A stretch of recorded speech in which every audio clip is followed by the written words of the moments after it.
Hello, I watched The Watch the other day, so now I'm going to tell you what I thought about it. There are spoilers ahead. There is an alien invasion happening. They're among us. That's why I founded the Neighborhood Watch.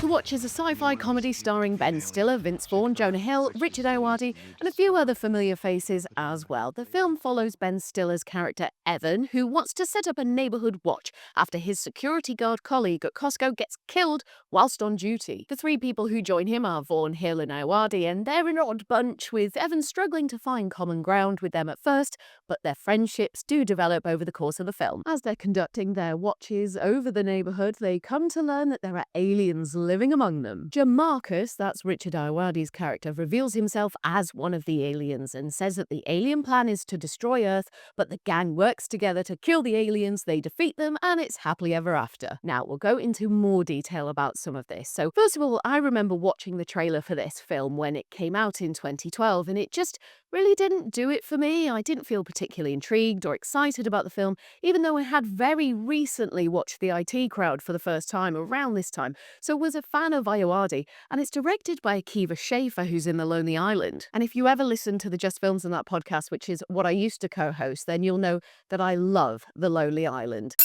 For me, their songs and music videos are some of the funniest, most entertaining pieces of content I've ever seen. Popstar Never Stop, Never Stopping is an underrated masterpiece. I've watched it so many times and I love it every single time. So I was surprised that I didn't have any interest in the film. Cut to a few nights ago when I was looking for something to watch and this popped up. So I thought, okay, why not? Let's give it a go. How bad could it be? No, only joking. It wasn't that bad. In any case, let's start with the things I did like about it. So it has a strong opening. We are introduced to Evan and we see a bit of a montage and hear him do some narration that really helps us to understand what sort of person he is and the life he lives. Every day, I ask, what can I do for Glenview? That's why I founded the Running Club, the Spanish table at the community center, ¿Dónde está mi tanque de oxígeno? and the Neighborhood Watch. We get to know his place in his community and how he sees himself. He loves his town, he's a volunteer, he's in the running club, he thinks he's really progressive and is on the lookout for friends of all different ethnicities. This sequence is pretty funny. The writing around this is good, and there's some good moments of physical comedy in there as well. Generally, Ben Stiller is great in this. Evan is flawed but likable. He does seem to genuinely want what's best for his town and his neighbors. At one point, he's wearing a jumper that says, "No more murders." He's got really great line delivery and facial expressions, and the way he interacts with other characters is at times very amusing. Like he's so excited when Jamarcus turns up for the neighborhood watch meeting because he's always wanted a black friend. He does have some very amusing moments in this. Vince Vaughn is kind of just being how he always is, big, loud, crass, somewhat amusing, but no real nuance or anything. But, you know, it's fine. I'm sorry to be the squeaky wheel, but wouldn't it be more fun to actually break ice into little cubes and then pour some scotch over them? Jonah Hill and Richard Ayoade are doing okay, not really wowing me, but Will Forte is in this. He plays a local police officer and he is hilarious. Will Forte's performance is the best thing about The Watch. His body language, his mannerisms, I literally started laughing the moment he appeared on screen. I don't know why. You could just tell he was going to be memorable. So, you knew the victim well? Yeah, he was a friend. Just became an American citizen. And that made you angry. No, it made me happy. I was happy for him. Then why'd you kill him? And he does not disappoint. He's so antagonistic towards the neighborhood watch for no real reason, and it's so funny. He has some of the best dialogue as well. Every time he's on screen, it's a joy. So they're essentially a gang of buddies looking for a purpose. They're an odd group, but do have some funny moments together. Bob, Franklin, and Jamarcus are really just interested in having a good time at the beginning, drinking and kicking it back with the lads, but Evan is taking it seriously, trying to wrangle everyone in and actually get things done. He likes order and rules and is very polite. We also find out that he's infertile, but he hasn't told his wife yet because he feels ashamed, and they are currently trying for a baby. And there's a bit of an infertility struggle story going on there, and I think that it's partly suggesting that one of the reasons he gets so involved with the community and started the neighborhood watch is because he's avoiding the more serious things that are going on at home and is instead focusing on these external things because he can't face his wife or reality. But we don't go much further into that really, and obviously it turns out that there are killer aliens in the area, so he was right to focus on the neighborhood watch, and he does end up saving a lot of people because of it. When Evan first encounters the alien, this is pretty funny because he says that it won't be able to understand their language, so he starts singing to it. He tells Jamarcus that he's singing friendly tones to communicate, and he seems like totally enamored with it and fascinated by it, like he's seen a unicorn, which kind of adds to the endearing nature of Evan. At some point, the alien says, "We are among you," or something like that. So the second half of the film is mostly our characters trying to figure out who is an alien. Any one of these people could be an alien. Check her out. It's like she's studying some new discovery. Should I put it in my flavor snout? So they become really paranoid, do some people watching, start throwing around conspiracy theories about their neighbors. And this is pretty funny and is nicely done. We get a bit of a repeat of Evan's opening montage, but now he's looking at everything through different eyes and wondering who could be an alien. Not all is as it seems, and People Are Strange by The Doors is playing, which reminds me the film does have a pretty good soundtrack. There's a lot of camera movement in this as well. Very rarely is the camera locked off and giving us completely stationary shots. I thought this was an interesting choice, and I think is to assist with the immersion and to help the audience feel more like they are in the action with the watch as opposed to watching it. The camera work does become very dynamic as the film goes on. In general, it's shot and lit really well and the editing is good. It's a much better film than it is a story, if you get me. Like, the way it's been put together is decent, it's quite slick, and each scene and shot has been constructed with care in terms of things like lighting, positioning, and framing. And the aliens look pretty good too. Now, I feel like I've actually been quite complimentary there. I do try to find good things to say about anything I watch, but overall, is it good? No, not really. So I don't usually read up too much on the films or TV shows that I do reviews for. I usually just like to present you with my thoughts and opinions when they haven't been influenced or informed by anything other than viewing the media. But when I was checking out Wikipedia just to confirm things like the year of release and the characters' names, I saw some information that I felt might be relevant. So whilst I was watching this film, I really felt like I was not the target audience. There's a lot of jokes and gags about drinking, there's toilet humor and other gross things, somewhat disrespectful statements about women and various intimate acts, and it felt like this was made for like a 13 or a 14-year-old boy. And then on Wikipedia, it says,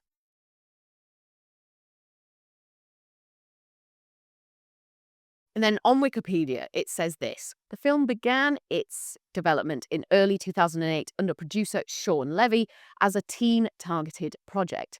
It saw different directors and stars join in the project until 2010, when it moved in a new direction under Seth Rogen and Evan Goldberg, who rewrote the script for an adult audience.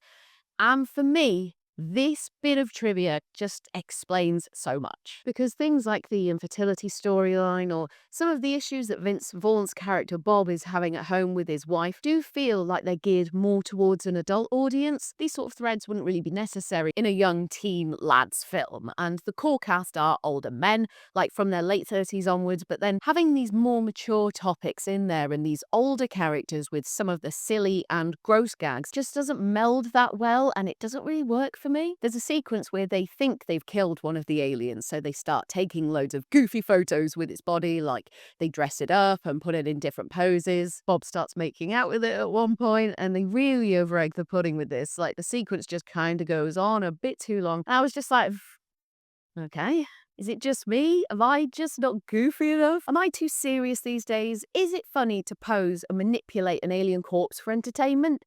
I mean, maybe. The story isn't good enough and the comedy isn't consistently funny enough to make it a good film. And it is a bit of a shame. My attention started wandering. I found it hard to stay engaged. There are funny moments, but the whole isn't funny. Not for me, anyway. Maybe teenage lads really like it, and that's fine. Not all films are going to be engaging for everyone. I think the problem with what is categorized as like vulgar or offensive humor is if they aren't well-constructed jokes, if it's just being gross for grossness sake, then it's going to fall flat when you're looking for something more nuanced or absurd or well thought out. Anyway, I have not seen the critical reception for this yet. I like to leave that until the filming if I can, and then you get an authentic reaction from me. So let's take a look at what The Watch is rated on IMDb at the time of recording, and then we'll take a look at Rotten Tomatoes as well. Okay, we're going in. All right, here we go. Looking at The Watch on IMDb, and it gets a 5.7. Yeah, that seems fair. Maybe even a tiny little bit generous. Oh, but now I feel like I'm being mean. All right, we're going into Rotten Tomatoes now, and Ooh. So the audience give it 39% and the critics give it 16%. That is low. I can't say I'm surprised though. Let's have a look at what some of the critics had to say. So the critics' consensus says that The Watch uneasily mixes sci-fi elements with gross-out gags and strands its talented cast with a script that favors vulgarity over wit at nearly every turn. I mean, that is the perfect description of this film. To be fair, I would say that maybe about 50% of the time I agree with the critics' consensus on Rotten Tomatoes, which probably seems about right. You want to be about 50% kind of aligned with what the majority are thinking, but then the other 50%, they're completely wrong. Like, I'll never stop talking about how low they rated Natural Born Killers, which is such a terrific film. Tim Grierson said, The Watch is a dream team in which no one's drawn up any plans and nobody passes the ball. Everybody just shoots and hopes for the best. Yeah, I understand what you're saying there. Brian Egert says, it might have been funny if it wasn't trying so hard to be funny. And I think that's a really interesting point because the moments that did end up being the most amusing for me are probably the ones that weren't even written as comedic moments, like some of Evan's line delivery, like some of the more subtle ways that Will Forte is playing his character. I suppose then the bits that do end up being funny are the parts that the actors themselves are injecting into their characters. So it's not the script that's being funny. It's not necessarily the situations that are being funny, but it's those little things that like Ben Stiller and Will Forte are bringing to the character. They're the moments that are amusing. That's really interesting. I hadn't really thought about that until just now, but I think those reviews on Rotten Tomatoes have kind of got me thinking about that. So it hasn't done very well. What was that? So that's 16% from the critics.